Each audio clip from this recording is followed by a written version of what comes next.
யா முஹம்மத். அல்லாஹ் யா முஹம்மத். அல்லாஹ்வுடைய தூதரை விமர்சிக்கக்கூடியவர்களே, முஹம்மது நபியை விமர்சிக்கக்கூடியவர்களை விடுங்கள். முஹம்மது நபியை உங்களுக்கு தெரியாத அவருடைய கண்ணியம்,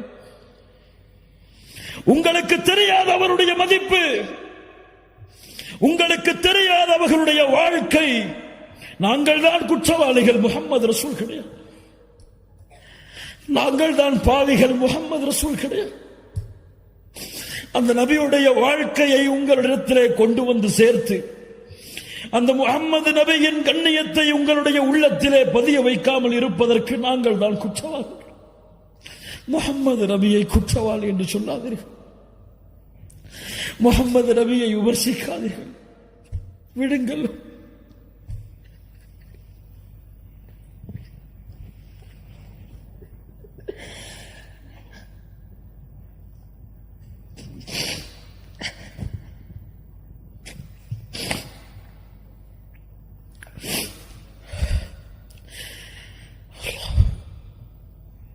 அந்த வார்த்தையை கேட்டவுடன், அல்லாஹ் அழைக்கக்கூடிய அந்த வார்த்தையை கேட்டவுடன், யா முஹம்மத் இர்ஃபா ரஅஸக் சல் துஅத வஷ்ஃபா துஷஃபா. முஹம்மதே, தலையை உயர்த்துங்கள் ஸல்லல்லாஹு அலைஹி வஸல்லம். நீங்கள் கேளுங்கள், நான் கொடுக்கிறேன். நீங்கள் சிபாரிசு செய்யுங்கள், உங்களுடைய சிபாரிசை அங்கீகரிக்கிறேன். அவ்வளவுதான். நாளை மறுமையிலே முஹம்மது ரசூலுல்லாஹ் ஸல்லல்லாஹு அலைஹி வஸல்லம் பேசக்கூடிய முதல் வார்த்தை, யா அல்லாஹ், யா ரப், யா ரப். உலகம் எதிர்பார்த்து கொண்டிருக்கிறது முஹம்மது ரசூலுல்லாஹ் யாருக்காக பேசப் போகிறார்கள் என்று. தன் மகள் ஃபாத்திமாவிற்காக பேசப் போகிறார்களா? தன் மனைவிமார்கள் ஆயிஷா, கதீஜா ரலியல்லாஹு அன்ஹும் அவர்களுக்காக பேசப் போகிறார்களா? யாருக்காக முஹம்மது ரசூல் வாய் திறக்கப் போகிறார்கள்? முஹம்மது ரசூலுல்லாஹ் தலையை உயர்த்தி சொல்லக்கூடிய முதல் வார்த்தை, யா ரப், உம்மதி உம்மதி. என் சமூகம் யா அல்லாஹ், என் சமூகம் யா அல்லாஹ், இவர்களை பாதுகாத்து விடு யா அல்லாஹ். என்னிடத்தில் வந்து நிற்கிறார்கள். ரഊஃபுர் ரஹீம், உங்கள் மீது அன்புள்ளவர், உங்கள் மீது பாசமுடையவர். ஏன் இந்த முஹம்மது ரசூலுடைய சமூகம் இந்த முஹம்மது ரசூலுடைய வாழ்வை மறந்தது?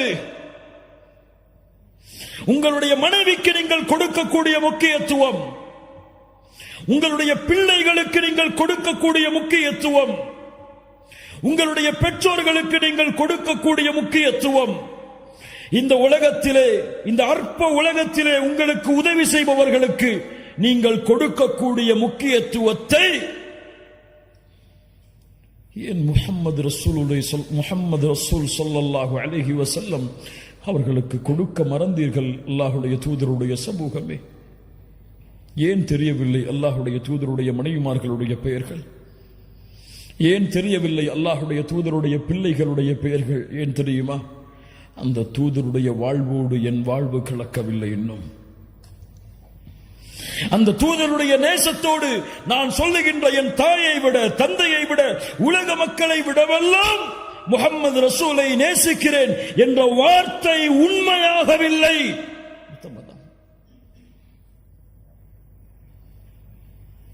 அறிந்திருந்தால் எம்முடைய தாய்மார்களை நேசித்திருப்போம். ஆம், நான் சொல்லுகிறேன், என் தாய்களை நான் நேசிக்கிறேன். மூமின்களுடைய தாய்கள் அவர்கள், அந்த அல்லாஹ்வுடைய தூதருடைய மனைவிமார்கள் அவர்களை நேசிக்கிறேன். யா அஹி, பெயர் சொல், பெயர் சொல். பெயர் தெரியாமல் யாரை நேசிக்கிறாய்? அல்லாஹ்வுடைய தூதருடைய பிள்ளைகளை நேசிக்கிறேன், பெயர் சொல். ஒரு அடிப்படை விஷயம். நாளை மறுமையிலே உங்களை விட்டு விரண்டு செல்லக்கூடிய உங்களுடைய பிள்ளைகளுடைய பெயர் தெரியும், உங்களுடைய மனைவிமார்களுடைய பெயர் தெரியும், உங்களுடைய வாரிசுகளுடைய பெயர் தெரியும், உங்களுடைய சந்ததிகளுடைய பெயர் தெரியும், பரம்பரை தெரியும்.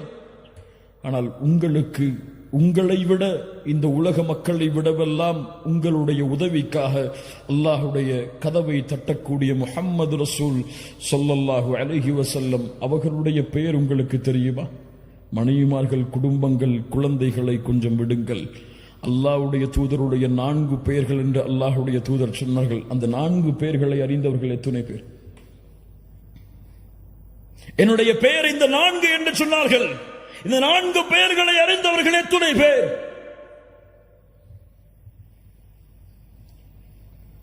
யாரை நேசிக்கிறோம்? யாரை பின்பற்றுகிறோம்?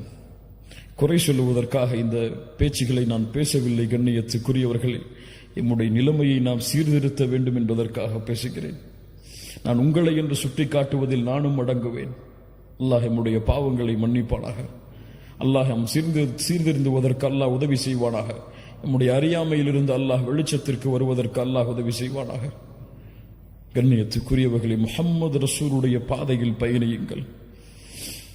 முஹம்மது ரசூலின் மீது வீசப்படுகின்ற இந்த வீச்சுகள் எல்லாம், இந்த எரிகற்கள் எல்லாம், இந்த விரோதம், இந்த குரோதம் எல்லாம், இந்த போர் எல்லாம் ஆரம்பித்தது இப்போது கிடையாது.